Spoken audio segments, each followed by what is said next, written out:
Namaskar, I'm Ashok Vyas, and today I have the pleasure of welcoming Archna Verma to our studio. She is passionate about science, and her passion towards research has also brought lots and lots of accolades for her. That includes being a part of a prestigious group of students who were finalists in the Regeneron Science Talent Search.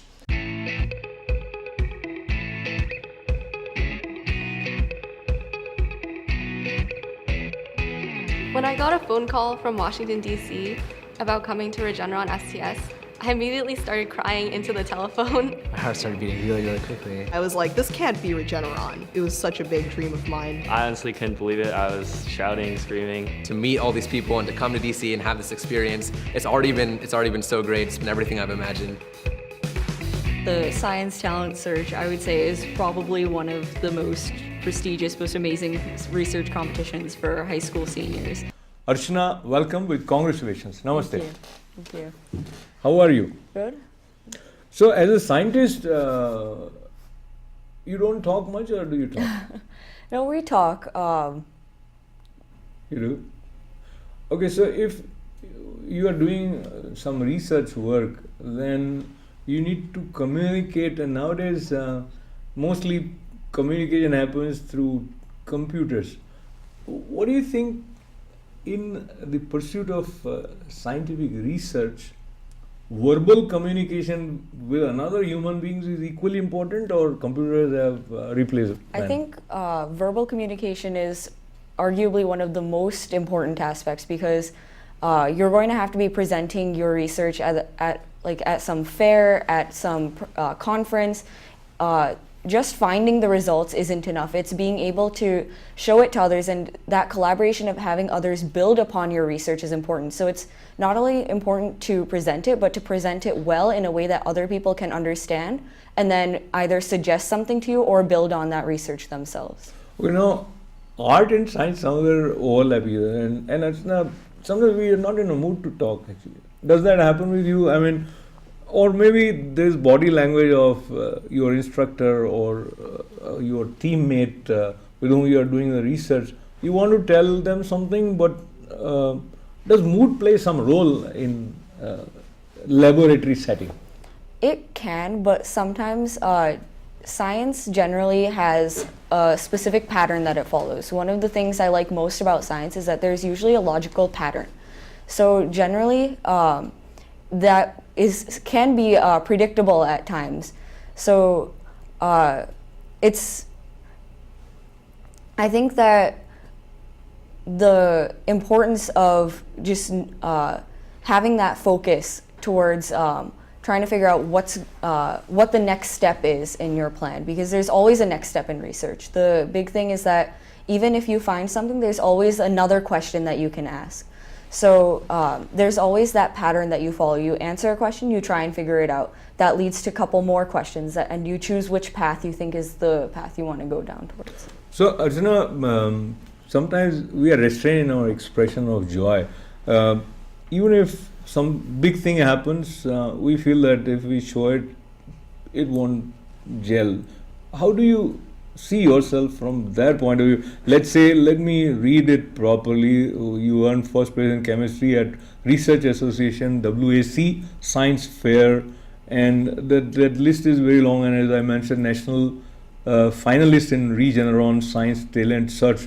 So let's talk about this. It is a very coveted group of students. What are they doing and why they are chosen? So for the Regeneron Science Talent Search specifically, there were around 1,800 applicants. Your application includes everything from your research paper to your extracurriculars, your transcript, your test scores. So they get all this information in a file, and there's several judges that are knowledgeable in every field, and they narrow it down to 300 scholars. Then they announce those scholars, and from those 300 scholars, 40 finalists are chosen, who are taken to Washington, D.C. for 1 week for a total science workshop experience. And at that competition, we have judging sessions. So for 2 days, we go through judging interviews which are not at all related to the field of research that we've done. We get tested in every discipline. I had a chemistry project, and I got questions from computer science, ethics, biology, environmental science, any field that they just kind of test your reasoning, your thinking. And then we have one judging session that's on our project just to understand if they have questions on what research we've actually done. And through this competition, it's one of the most prestigious competitions. You're in a really nice hotel. You get to meet some of the most experienced and talented researchers in the country who are judging you. You get to sit with them at meal times, and you get to meet the other finalists who have not only done amazing research, but they're great scientists, but they also have other passions. So when they choose these finalists, they not only look for who is the most intelligent, who is the smartest, who has accomplished so much, they also look for who are good people, who are really going to be the most passionate, the most just well-rounded human beings that will take science the next step farther. The Regeneron Science Talent Search looks out not only for the smartest students in the nation, but also the most passionate. It's a competition which really tries to find the next generation of scientists. Well, the Science Talent Search has always been an incredible pedestal for students who are interested in science. I would always look up to these seniors who made STS, and it's really amazing that now I'm this person. Before becoming a finalist, I didn't really have the same confidence in myself and my work that I do now. We've already won by being here. This is the prize. That was something, Archna. I enjoyed listening to it, and just imagining you being in that hotel with all these people who are accomplished as well as interested, passionate, good human being, as you said. We'll not talk about them right now. We'll just talk about you.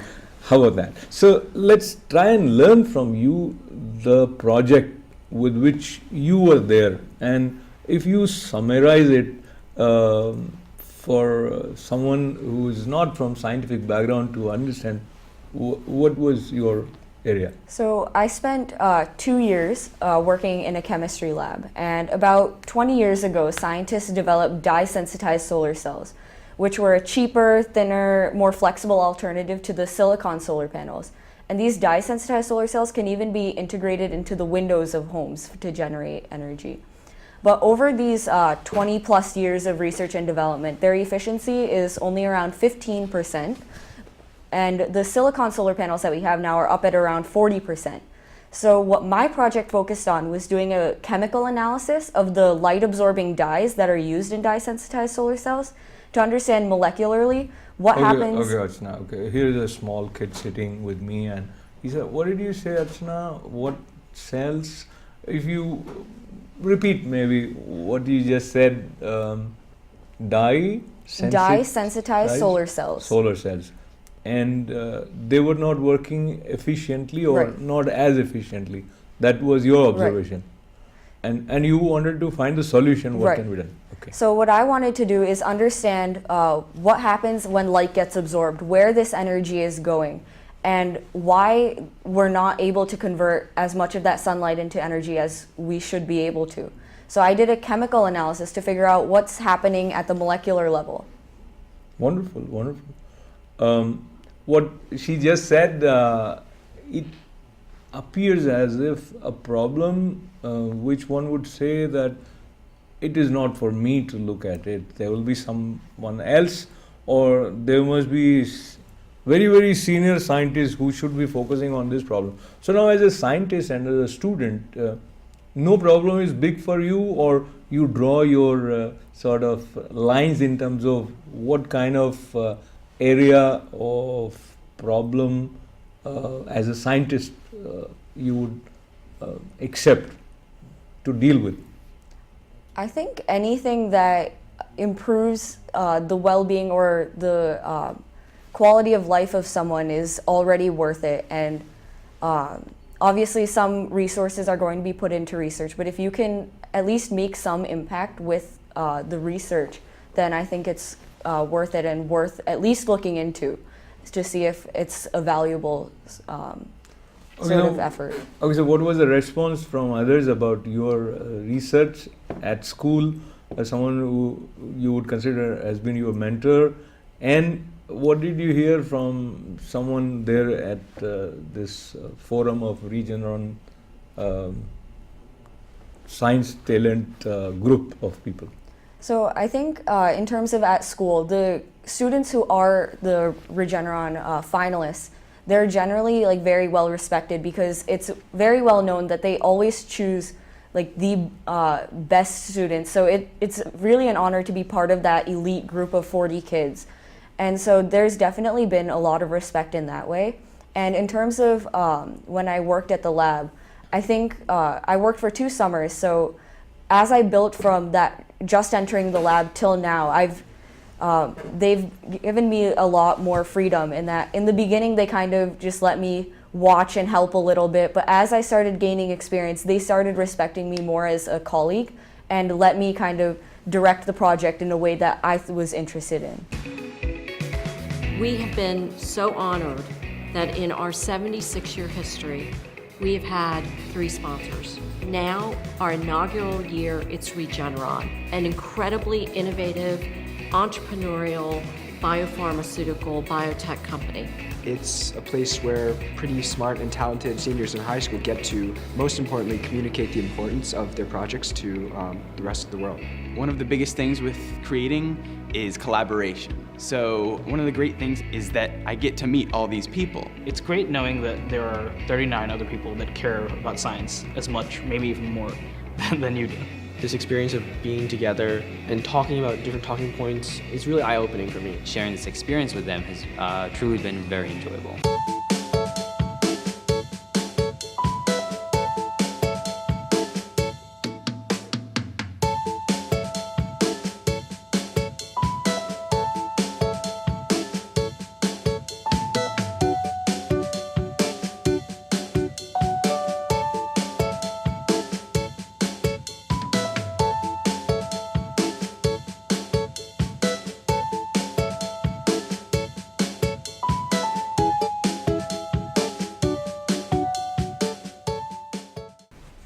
Archna, science is important for everyone, and everyone now with smartphones feel that they are very smart. If not smart, at least they have some apps that would help them behave in a smart fashion somewhere. Now, talk to me a little bit about how someone like you or at your age with their passion for knowledge, be it science or some other subject, are affected by the presence of smartphone. It is a help or it is a distraction? I think it can be both, but the use in the right way can be helpful. Just being able to control your use in only a helpful way. Because with smartphones, you have access to more resources. You have the ability to contact people and share ideas much easier. So while it can be a distraction, if you use it in the right way, then it can help you. Archna, there is research and there is application of the research. Now both are important, but as a researcher, do you think the consciousness or the awareness or the pressure that how it will be applied, how it will be useful, that is a kind of again a deviation from pure research? Because I assume, I'm not a researcher, but I assume you need some kind of freedom to be with whatever is in front of you and absorb in that pursuit without bothering as to what will happen of it. So I think in order to find your application, you need to have that exploration process first. And that exploration process can be viewed as a supplement to finding that application, to actually implementing that application. And you really need, in order to really drive towards that application, you need to be excited about what you're studying. And the only way to get excited is if you research and explore just for your own sake. And I think that's a good supplement because if you have that base knowledge, it's easier to make connections that other people might not have seen. Because there might be a less intuitive path that might be smarter or more efficient to get to your application that you wouldn't have seen if you didn't have that base knowledge. So I think that researching just for the sake of researching and getting that base knowledge is important if you focus it, because that can be a distinguishing factor to your work because you're able to make those other connections that might not have been observed before. And Archna, let's go to the definition of science, not the one that you read somewhere, but the one that you would say is your way of looking at science? I think science is really anything that explains how things work. That's the common theme between all sciences. It's basically modeling how our world works, whether it be through looking at a human system in biology, or looking at like universe and planets in physics, or chemistry, just looking at what literally makes up everything. Science is all connected by how things work. Science is all connected by how things work. And now if I sitting with you remembering our motherland, India, and pursuit of knowledge, which now we refer to as spirituality. Spirituality again is a term which may or may not summarize that research about the purpose of life, creation, etc. So anyway, from your point of view, do you see science and spirituality overlap somewhere? There is no connection in the two in your mind, or you haven't given any thought to it so far? I think spirituality is more of a self journey, and is more about how you perceive the world, whereas science is literally modeling here's what we observe, and this is how we can model it. So I guess there could be some overlap, but I think they are separable to some extent, yeah. Now let's talk about the environment that becomes a part of who you are when you are in school, in terms of sometimes you come home and maybe some teacher was not nice to you, you feel bad. I mean, it happens with many kids. I don't know about you. Let's talk about the comparison, because you were in Chicago before coming to New York. You were also in California. Yeah. Okay. So is there any difference that you feel being Nassau County school system, how it was in Chicago? Any? I think the main difference was because I moved from Chicago to New York during high school. So in my school in Chicago, it was very big, so we had lots of different opportunities in different classes, and I was on like an honors path, and not being able to translate exactly those classes to the new school. So there were definitely some differences. I had to make up some state tests and all. In terms of environment, definitely Midwest is a little more laid back and New York is a little more competitive. But New York actually is one of the big centers for research that wasn't available at my old school. And actually half the Regeneron participants were from New York. So there was a much bigger emphasis focused on research, and that was something that was very new for me, but also very exciting. When I saw that on lots of courses in different schools, I was really excited that, oh, there's this program where I can research and kind of learn science of my interest and just take my own path and go as far as I want with it. So now let's talk a little bit about people who you would think has been inspiring for you in becoming more focused on science. It could be some teacher, it could be someone whose book you read and you felt that the way he's opening up the steps of doing research are increasing your excitement for research. I think it was definitely teachers. The reason I actually got interested in chemistry in the first place was because of my AP chemistry teacher. And I moved to Jericho in 10th grade, and I actually wasn't enrolled in the research class originally. I joined the research program in 11th grade. And I was only able to join that research program in 11th grade because my chemistry teacher brought me to the research coordinator and said that she needs to be in the research program, that this is a program that would suit her well, and she would also be able to contribute to the program. And the research coordinator, again, was extremely helpful in that way. She kind of just led me. She didn't really know me, but she still kind of took that leap of faith, and she really led me to understanding how I can be more successful. Also, I had a math teacher that was very influential, who was always able to just be there to talk and support me. So it was really these three teachers that kind of changed me from being like a good student to someone who is really excelling in research. Life is interesting, fascinating, yet sometimes there are occasions when you feel a little low because things didn't work the way you wanted them to.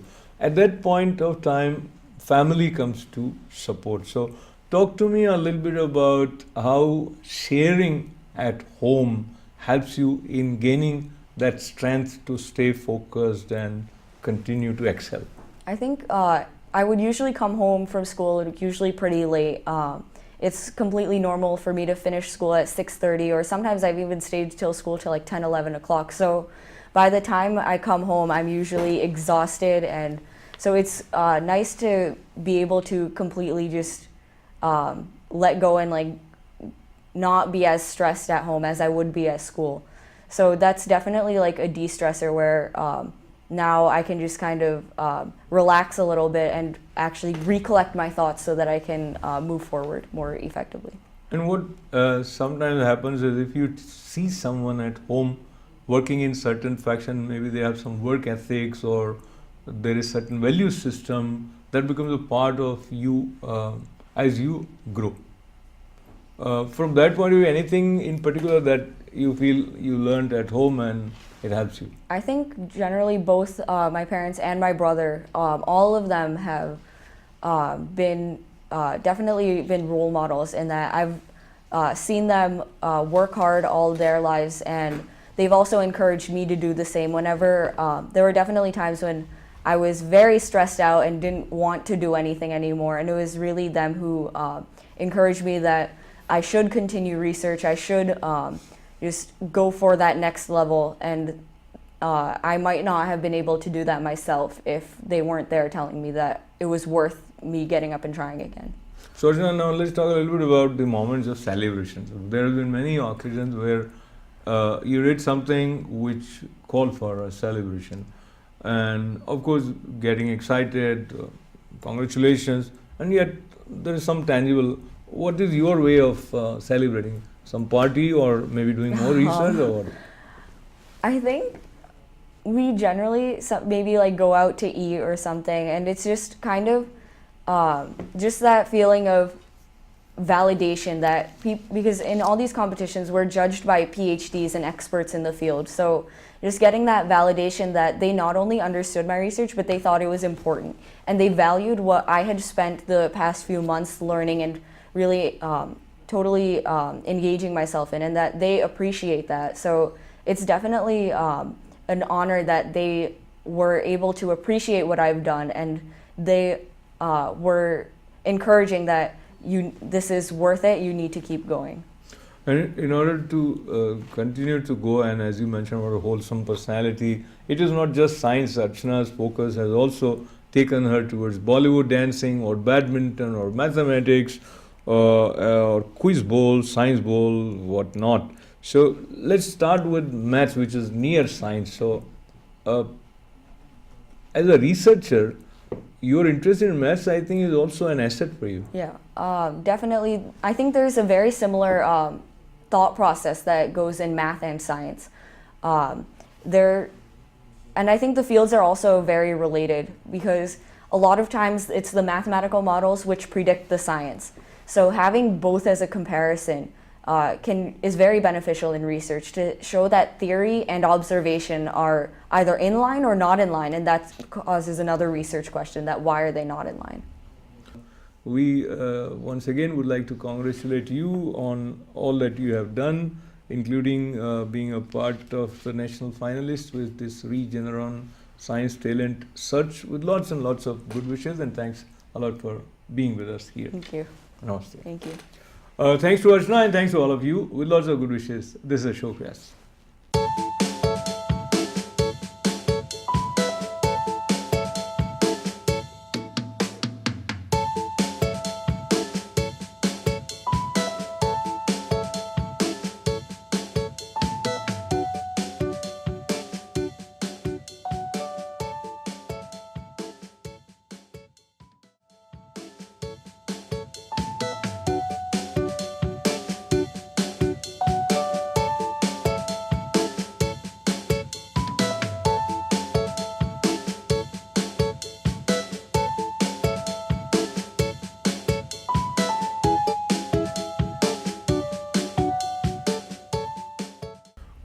Namaskar, I'm Ashok Vyas, and today I have the pleasure of welcoming Archna Verma to our studio. She is passionate about science, and her passion towards research has also brought lots and lots of accolades for her. That includes being a part of a prestigious group of students who were finalists in the Regeneron Science Talent Search. I'm jumping to another area of your interest, which relates to sharing your knowledge as tutor. And you have also been a peer tutor for advanced maths and chemistry and an assistant teacher at the Science Museum of Long Island. How is the experience of teaching, and in your views, who is a good teacher? So I find teaching to be not only beneficial for the student because they're learning more, but also beneficial for the teacher, because if you can teach it to someone, then you definitely understand the material. And in terms of being a good teacher, I keep in mind the teachers that had inspired me. And I think the things that really tie them together, those same traits that they have, which I try to have in me, is one that they're always willing to learn. Even though they're the teacher, they're still open-minded enough that maybe I don't know everything, maybe I can learn something from the student, maybe I can learn from my surroundings, and use that to improve the way I teach. They're always looking for improvements. And they also have a good balance of letting the student learn, in that the coursework that I was taking was fairly rigorous, and it instilled in me the same like work ethic, and that I have to kind of take it upon myself to do well, and not everyone's going to help me. But at the same time, if I were to need help, they would help me unconditionally. If they would put in as much effort into me as I would put into their class. So they would spend hours with me. I've been at school at 10 o'clock rehearsing my presentation with my chemistry teacher. They're always at school till late hours if I need it, just being there to help. And that was really something that's impacted me. They've gotten to know me not only as a student, but just as a person. We just kind of talk, and I try and do the same thing if I'm tutoring someone. That I let them try the problem first before, if they need help, yes, I will help, and I will try and get them to reach the right answer. But I always want to make sure that they're learning the skills and not just going for, okay, we need to prepare for this exam. They're learning the skills that they can apply to any exam. Learning the skills that they can apply to any exam, and that spirit and that sense of keeping a distance so that the student gets the opportunity to get a feeling that he did or she did on his or her own. I think that's how it is empowering, and it increases self-confidence tremendously.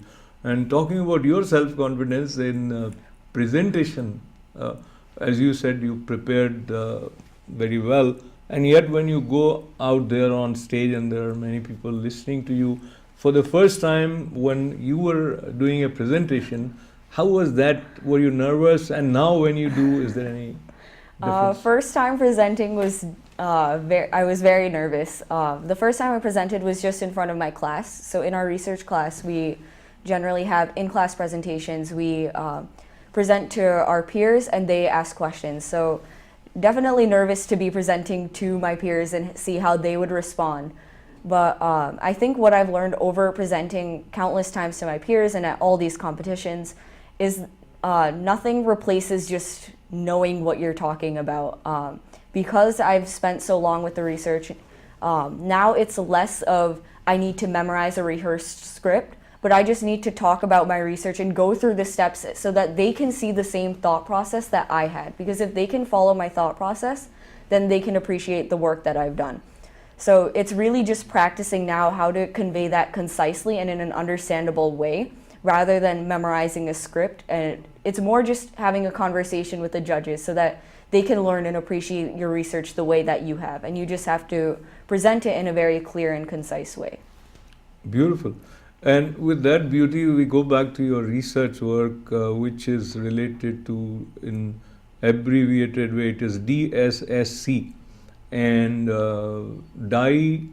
Dyesensitized solar cells. Dyesensitized solar cells.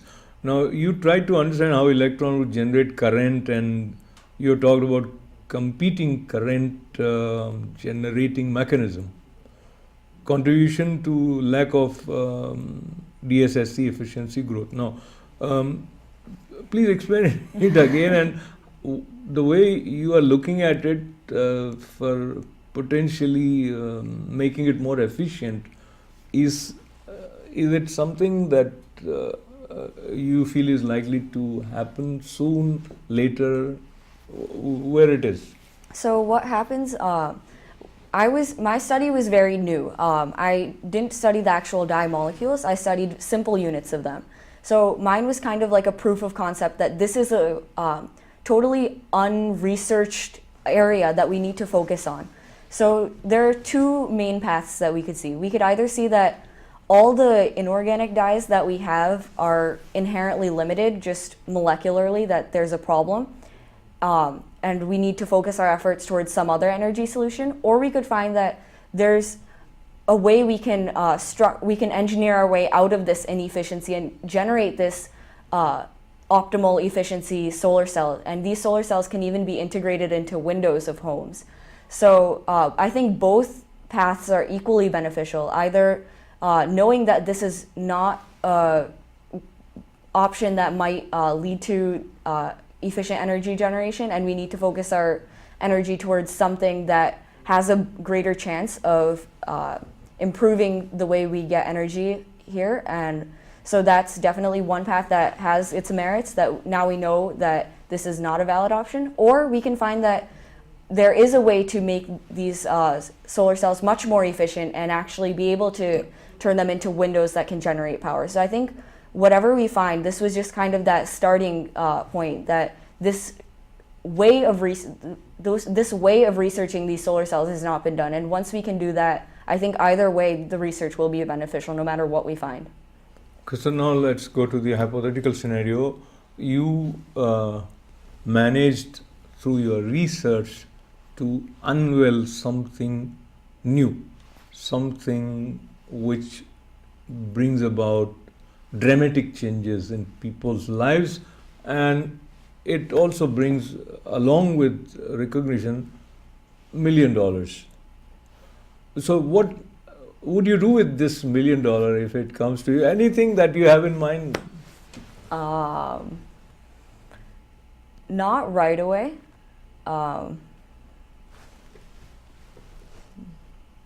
You will consult your mom. Yeah. Okay, so we'll leave it at that. But when the time comes, you will probably have the answer. To all those who are aspiring to become an STS finalist or pursue a scientific life, I would just say to do what you love. And just sort of keep exploring whatever you're passionate about. There is no saying you're too young. Keep the humanities and language arts that help build the creativity. As long as you're dedicated, you'll have a positive result.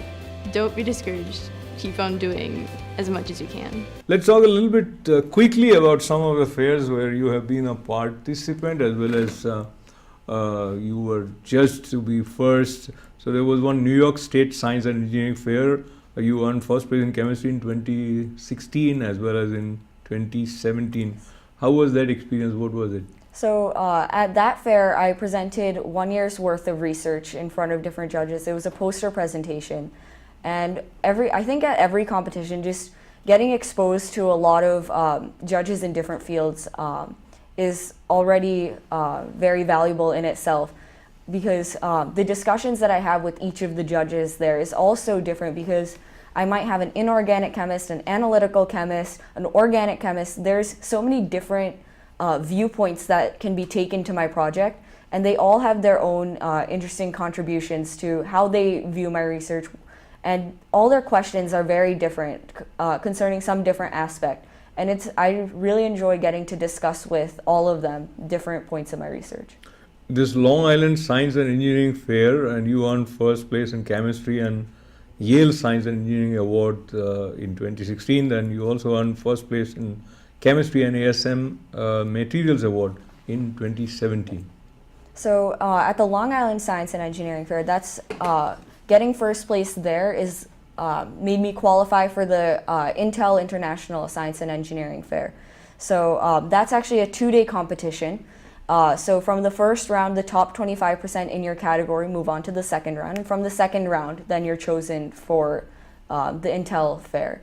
And so again, I had a greater diversity of judges actually this year. I had some material science judges as well as the chemistry judges. So again, just learning from different scientists of different disciplines and the way they looked at my project. And I had some really interesting discussions, not only about solar cells, but also just the actual chemistry behind my project with all of those judges. And you really take away a lot from each one of them.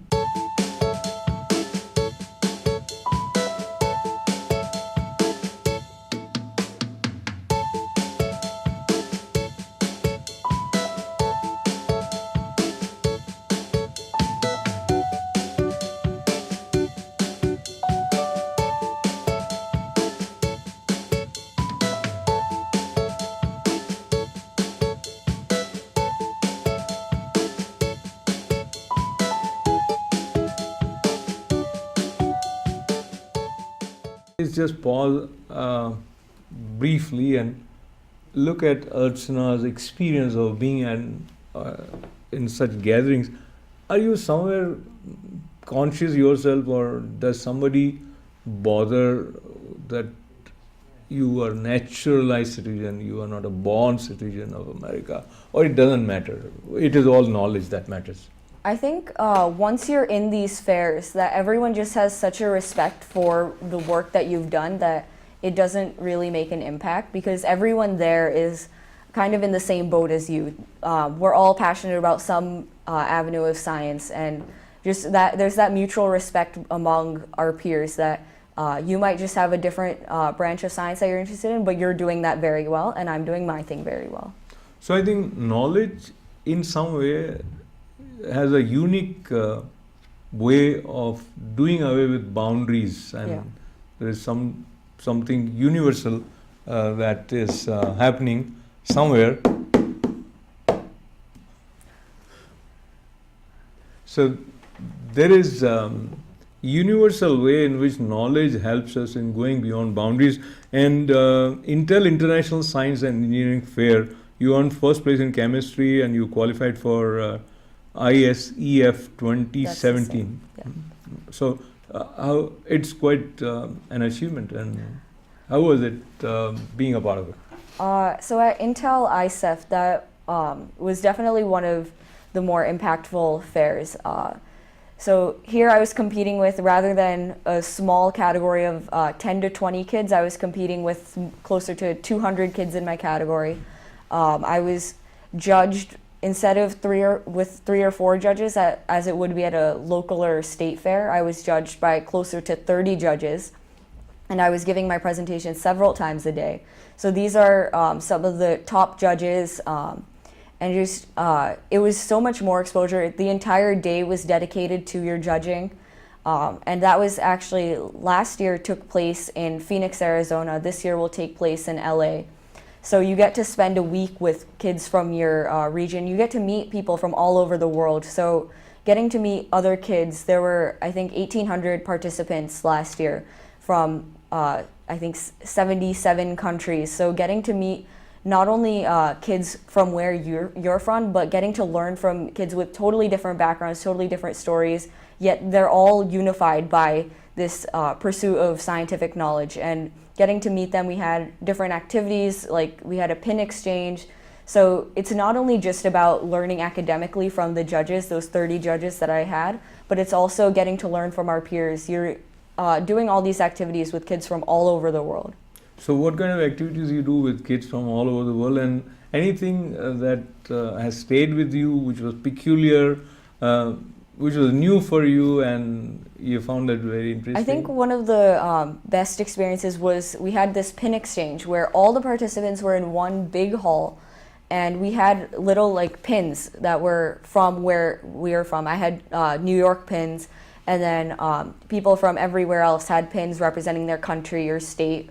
And we would go up to them and we would exchange pins, and that was a good way to talk to them. Oh, where are you from? And you get to learn about all these people's life stories and how they came to be part of this fair, no matter what their background was, where they were from, or So you get to just talk to all of them. And at all of the ceremonies, we were all just kind of sitting with each other. Even at the during the judging, I wasn't sitting with just people from the U.S. There were kids from Jordan, or I remember there were 2 girls from Jordan who were next to me. There were just kids from all over. One of my good friends who I knew, she had a water filtration project and her water filter had been put into place in Kenya, and 2 boards down she had some Kenyans there. So just getting to meet people from all over the world in every aspect of that week we were at the competition was a good experience.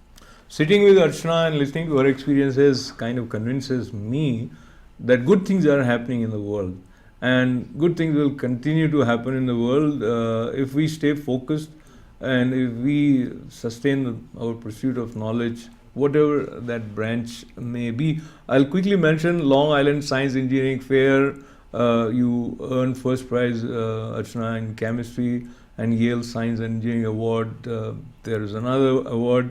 I'll mention New York State Science and Engineering Fair, but I would like you to share something about Junior Science and Humanities Symposium. You were second in chemistry nationals in 2016 and third in chemistry at regionals in 2017. What is the significance of this Junior Science and Humanities Symposium?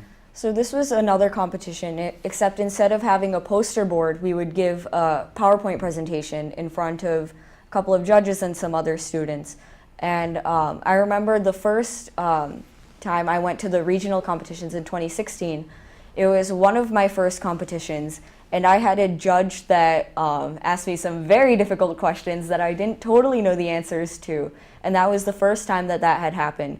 So I remember that fair as being one that kind of was just like a little reality check that there is still so much for me to learn, even about a project that I'd spent so long working on. And that kind of just made me reevaluate the different ways I could look at my project. And that was motivation to really just learn from the judges and keep thinking about my same project, but from different angles. So thinking differently, as we commonly say, out of the box thinking, I think that is the normal thinking for researchers like you, is it? I think in terms of research, first, before you think out of the box, you have to try everything within the box first. You have to think, what are the logical ways to go first? What are the simple ways? And once you learn about your topic in those simple ways, then you can build to those creative ways to get around it if it still doesn't work. Wonderful. So in order to think out of the box, first you think within the box is the mantra that we get from Archna today. And once again, Regeneron Science Talent Search, she earned 5th place out of national finalists this year. A great source of pride for us. And as we conclude this conversation, Archna, there are many parents who think, oh, my kids don't pay attention to studies, they are not good students. So what could be your tips for directly for the students or for parents? Sometimes probably they're very annoying. That's how kids feel sometimes. I think in terms of schoolwork, a lot of times schoolwork can be focused towards preparing for some exam. Like whether it's like a chapter test or an AP exam or final exam or whatever. I think when you're learning the material, you should learn it just for the joy of learning it and not in preparation for the exam. That'll come. But if you're just really excited about learning, you're going to ask those follow-up questions that might not be part of the syllabus, but you might just look up just to satisfy yourself. And I think that's one of the things that really drives me, and just being able to make connections among, even between like my English and science class or a government class in science. Just if you really look at it, all the subjects are interrelated in some way. And just getting excited by learning. The exams and stuff will come then, but just really looking at it from the perspective of just learning something new.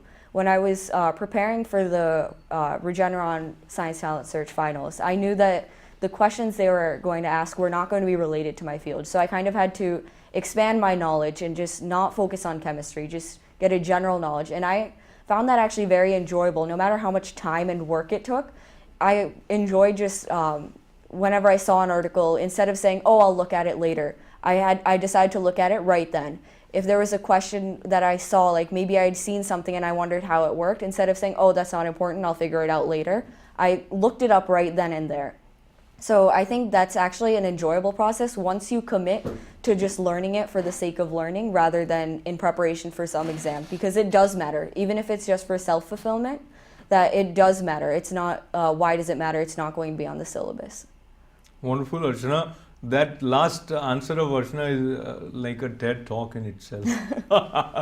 And as we conclude this conversation, 2, 3 one-word answer questions. Your favorite book? Favorite book? Harry Potter. And your favorite film? Favorite film? Interstellar. And why? It's a science film. I think, I remember when I was watching it, by the time it finished, it just totally blows your mind. Just the power, I think it really showed the power of science, and that's something that that I could relate to. And I just remember at the end of that movie just having my mind blown. And your favorite place? Favorite place? Laboratory. I could say that. I like the lab. It generally had. Well, let's go out of the box. Out of the box. Okay. Favorite place? Anywhere that involves vacation. Whether it's going to a beach or going hiking or something. Anything that involves just taking a break from literal bookwork type or research and just kind of just enjoying the outside. Any scientists who you would look up to as a researcher? I think while I was at the Regeneron Science Talent Search, you got to meet a lot of the scientists there, and those really became my role models. All of the judges there are top of their field, and you got to meet them at the meals and just talk to them one-on-one, and then realize later how smart of people they were.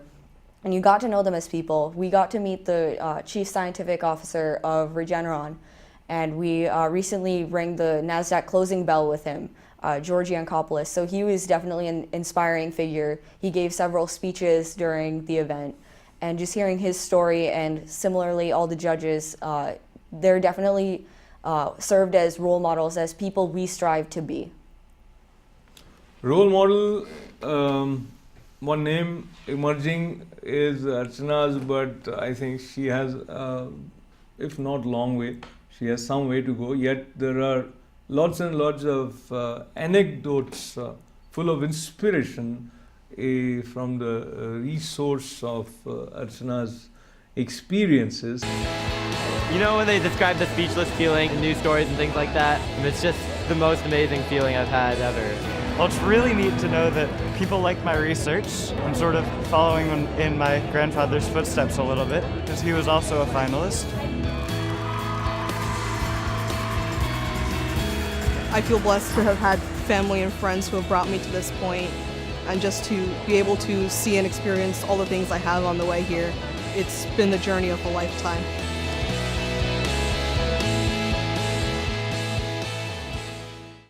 We once again would like to congratulate you on all that you have done, including being a part of the national finalists with this Regeneron Science Talent Search, with lots and lots of good wishes, and thanks a lot for being with us here. Thank you.